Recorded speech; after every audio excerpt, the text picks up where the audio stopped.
Continuing my conversation now with the President of Georgia, Mikhail Saakashvili. Mr. President, quickly if we can, you speak very frankly and say things. I was listening to you in the last few minutes, and you don't hear a politician speak the way you do in America. You just lay all your cards down on the table. This is you a couple of days ago under flak jackets. You're being targeted. Now you're standing on an open roof. Do you believe that this will end, Russia will end, if you are dead? Well, you know, it's not the fact that I was targeted. My people has been targeted, and I couldn't care less whether I was targeted. The worst thing was that I was standing there with my people. They were bombed, and I was just targeted like them. And as elected president, official in charge of their protection, I couldn't do anything about it.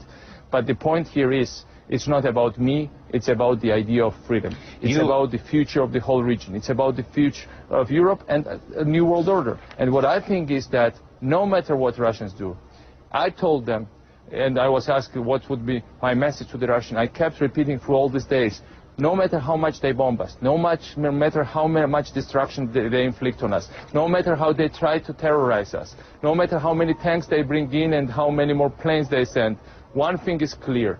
Georgians will lock their arms, Georgians will stand together, Georgians will overcome this war, Georgians will protect their territories, Georgians will rebuild and build a very, very successful country. And because of that, because we know how important freedom is, how important our statehood is, how important our future is, we will never succumb to this pressure. We will never surrender. Mr. President, one of the things that I read the paper on, I think it was on Monday, and I was ashamed. I really was, and for no other reason than the impression that we give off. Most Americans have not been up on this story at all. Like I said at the beginning. And I read quotes from some of your people. Where is America? Why won't America help us? Where is NATO? If America won't help us now, why were we helping them? What do they stand for? You yourself said today that America is losing the region. First of all, sir, I apologize to your people for us being slow. But what is it that the American people can do that you need? What we need from American people is to understand what's at stake here. I think freedom is at stake. I think everything America is all about is at stake here. I think Georgian people will stand up for its freedom. First of all, we need moral support. We are very grateful for humanitarian assistance. We want Americans to know more about Georgia, and we want Americans to understand.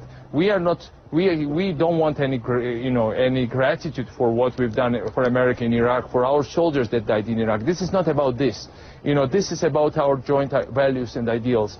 If those ideals and values collapse in Georgia, they will be menaced worldwide, and that's what America is all about. For us, America is beacon of freedom, and beacon of freedom should never be extinguished by these bombs falling on our heads. Mr. President, that's what's at stake right now in Georgia. Mr. President, thank you so much, and I hope to have you again, and I hope to see you again. I appreciate it, and our prayers and thoughts are with you, sir. Thank you. Back in a minute. Thank you so much, sir.